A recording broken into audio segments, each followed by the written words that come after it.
Tu as 4 familles de bambous.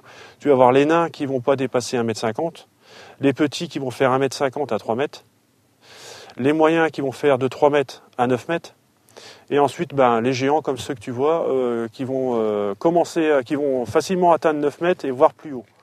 Tu as 75 genres différents de bambous. Et tu as à peu près 1000 espèces et variétés différentes. Il faut savoir qu'un bambou, au niveau du sol, il accepte tous les sols, sauf les extrêmes, c'est-à-dire trop desséché, trop sec, ou alors vraiment beaucoup trop humide.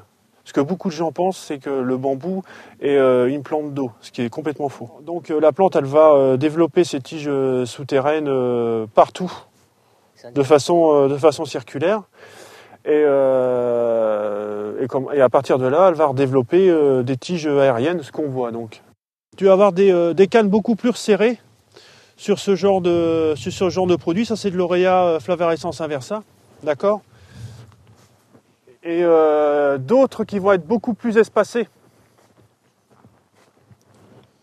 comme le Philostachys virella, où lui est beaucoup plus traçant. La période la plus belle, ça va être vraiment l'été, quoi. Par contre, quand on va commencer à rentrer dans l'automne ou l'hiver, là, ça va être la période où le bambou va commencer à remplacer son feuillage.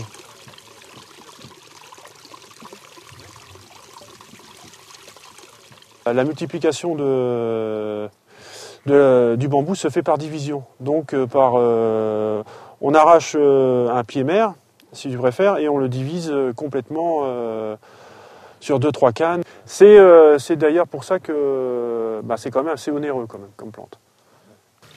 Faut compter à peu près 20 €, une vingtaine d'euros le plan, quoi. Il y a aussi l'histoire d'obtenir le bruit ou même le mouvement dans le jardin aussi. Le froissement des feuilles entre elles. Le bambou a tendance à être un petit peu, je dirais, assez pionnier, donc il va tout de suite vouloir prendre la place. C'est un peu une plante invasive. Ça lui fait, c'est l'avantage d'offrir quelque chose de très luxuriant assez rapidement, mais l'inconvénient aussi d'être un peu trop envahissant.